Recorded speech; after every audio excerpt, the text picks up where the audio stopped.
Hola amigos, para culminar con el contenido del título preliminar del Código Tributario, en este video veremos la norma 16, la cual se denomina calificación, elusión de normas tributarias y simulación. Antes de empezar a ver qué es lo que nos dice esta norma en sí, es importante que nosotros conozcamos y sepamos diferenciar estos tres términos: la economía de opción, elusión y evasión. La economía de opción también es denominada planificación fiscal lícita o planeamiento tributario lícito. La economía de opción consiste en reducir el pago de tributos, pero legalmente, ya que la propia ley es quien establece varias alternativas para que el contribuyente pueda escoger. Y un ejemplo muy claro son los regímenes tributarios, ya que cuando una empresa se constituye puede elegir si pertenecer al régimen especial de renta, al nuevo RUS, al régimen general o al régimen MIPE tributario. Es cierto que cada uno de estos regímenes tienen sus limitaciones, pero en realidad una persona, antes de constituir una empresa o al momento de ver qué actividades va a realizar, ya puede saber la cantidad de impuestos que le correspondería pagar, ¿no?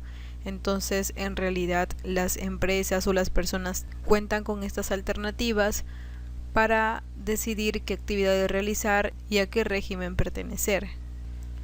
Otro claro ejemplo es en el caso de las empresas del sector construcción, ya que en este caso, para efectos del impuesto a la renta, ellos pueden elegir pagarlo en base a dos métodos. Uno es el método del percibido y otro el método del devengado. El método de percibido es cuando se paga la renta cuando el cliente paga. En cambio, el método de devengado es cuando se paga la renta en el momento en que se tiene el derecho del cobro, sin importar si es que el cliente pagó o no. Entonces, aquí el contribuyente va a elegir por cualquiera de estos dos métodos el que mejor le convenga, ¿no? Entonces tiene alternativas. En esto consiste la economía de opción. Asimismo, nosotros sabemos que hay ciertas zonas del país en donde hay ciertos beneficios tributarios, entonces ahí también tenemos alternativas, ya que uno puede elegir y constituir su empresa tal vez en un lugar en donde podría gozar de ciertos beneficios tributarios. Ahora vamos a hablar sobre lo que es la elusión. La elusión es cuando el contribuyente ha realizado hechos reales, obviamente con la finalidad de reducir la cantidad de impuestos a pagar, pero aprovechando el vacío o ambigüedad de las leyes, es decir, sin transgredir las leyes, ya que está realizando acciones que son legales, ¿no? Como ejemplo tenemos en el caso del ITAN, que veremos más adelante a través de un ejemplo práctico. Y finalmente, la evasión. La evasión es un comportamiento ilegal del contribuyente, ya que transgrede la ley. Se podría decir que es la manera más absurda de querer evitar el pago del tributo, ya que es ilegal. Por ejemplo, el no entregar comprobantes, el aumentar los gastos, el no declarar todos los ingresos, el realizar compras de facturas para poder aumentar el crédito fiscal, son algunos ejemplos de evasión, comportamientos totalmente ilegales. Entonces es importante, ¿no?, que conozcamos estas definiciones para poder diferenciar qué es una economía de opción, cuándo estamos frente a una elusión y cuándo es considerado alguna acción como evasión. La norma 16, en el primer párrafo, lo que nos dice es que para determinar la verdadera naturaleza de los hechos imponibles, SUNAT tomará en cuenta los actos, situaciones y relaciones económicas que efectivamente se realicen, persigan o establezcan los deudores tributarios. Este primer párrafo de la norma 16 es considerado como el principio de la primacía de la realidad, o en varios países lo denominan como la doctrina de levantar el velo, refiriéndose a velo como una cortina.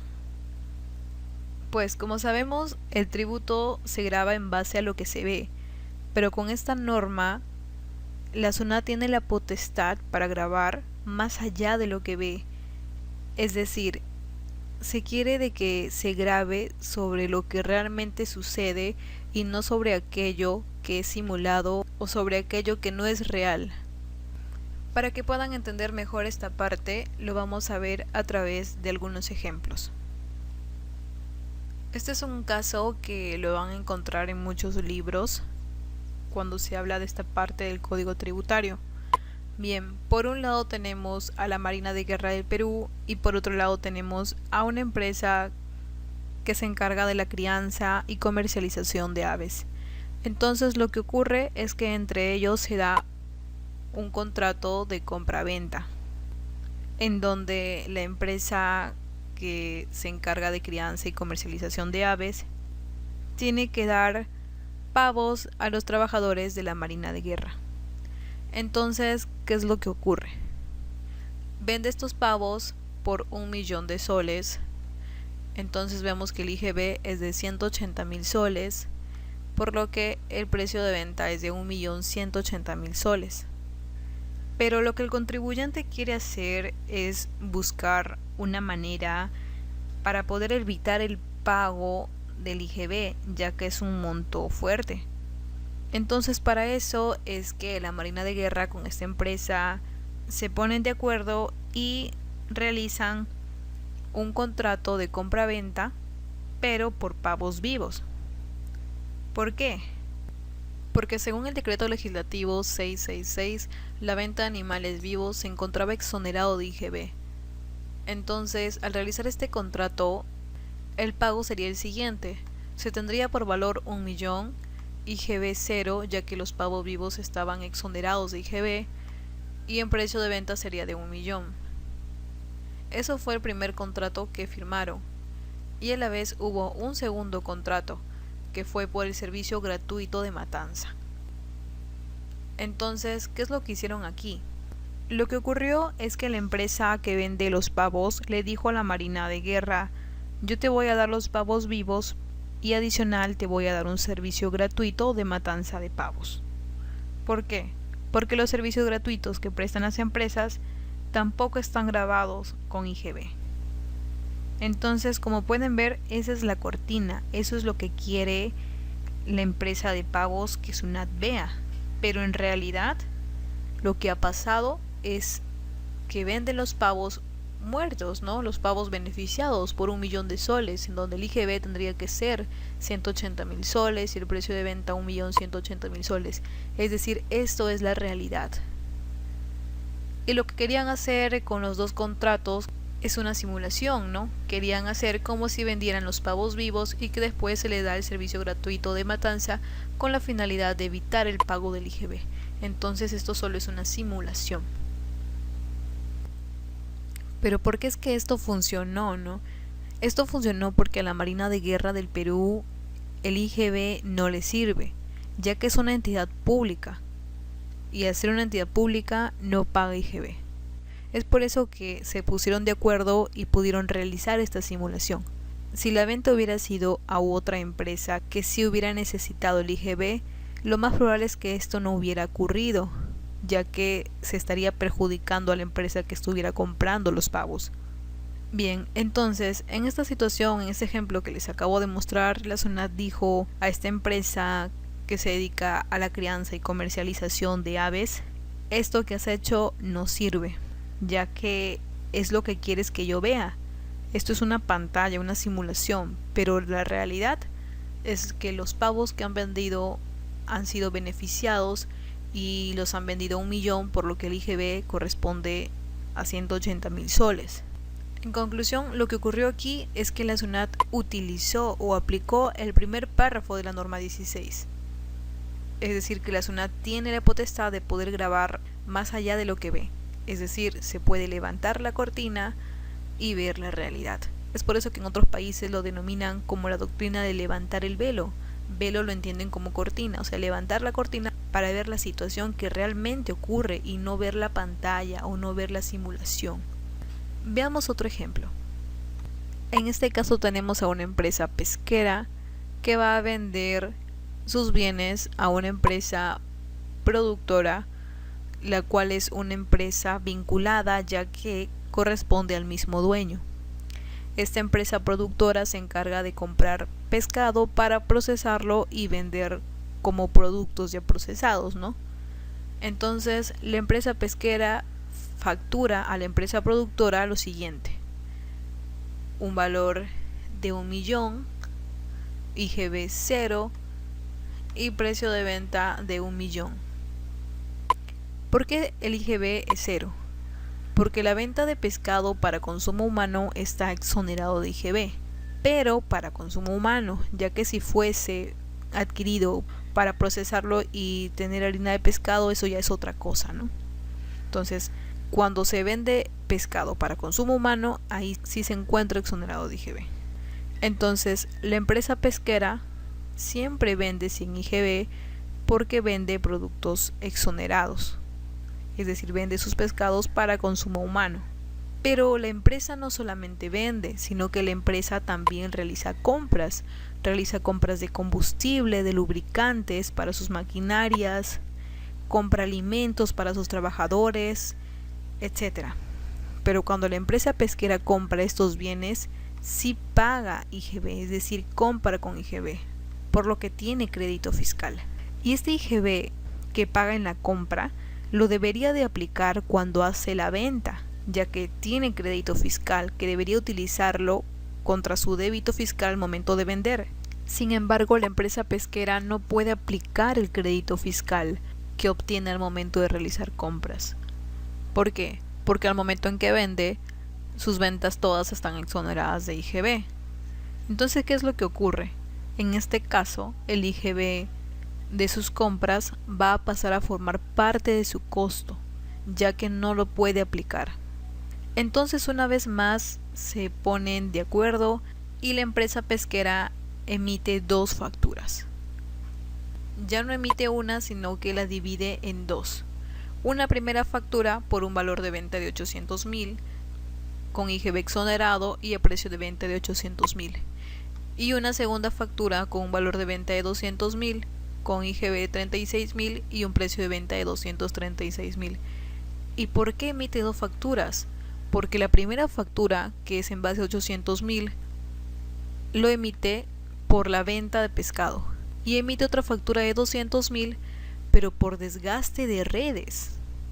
O sea, lo que dice es, como yo utilizo redes y eso se desgasta, entonces te voy a hacer dos facturas, y es por eso que hace las dos facturas, ya que en la segunda considera el IGB con la finalidad de poder utilizarlo contra su crédito fiscal que obtiene al momento de realizar sus compras. Entonces, los 36.000 de la segunda factura le serviría para poder dar uso a su IGB que paga en las compras, el IGB que tiene acumulado. Pero en realidad, la empresa, ¿qué ha comprado? ¿Ha comprado pescado y desgaste de redes? No, ¿verdad? Solo ha comprado pescado. Entonces, cuando la SUNAT lo fiscaliza y revisa la factura que se ha emitido por desgaste de redes, desconoce totalmente la operación. Le dice, eso es una pantalla, tu realidad simulada, ya que como sabemos, lo del lado izquierdo es la realidad y lo del lado derecho, cuando dividen la factura en dos, es una simulación. Entonces SUNAT desconoce esa operación. Entonces, como ya hemos mencionado, el primer párrafo de esta norma le da las herramientas a SUNAT para que pueda hacer esto, ¿no? Para que pueda grabar con el impuesto sobre la base de lo que realmente ha ocurrido, dejando de lado la forma o el ropaje jurídico que el contribuyente haya ideado o haya realizado. Entonces, estos dos ejemplos que hemos visto, ¿qué sería? ¿Sería evasión? ¿Sería ilusión? ¿Qué sería para ustedes? Para mí esto sería considerado como una evasión porque están engañando, ¿no? Si hubiera sido real, hubieran mostrado el proceso de cómo lo han realizado, pero aquí están mintiendo al momento de realizar estas simulaciones. Si en el primer ejemplo hubiera sido una operación real, lo que se hubiera tenido que hacer es demostrar todo el proceso, ¿no? Por ejemplo, que los pavos que se han vendido vivos se llevan a un almacén específico y luego viene otra empresa que se encarga de realizar tal vez la matanza. Entonces dejar toda una constancia que demuestre que la operación realmente se ha dado.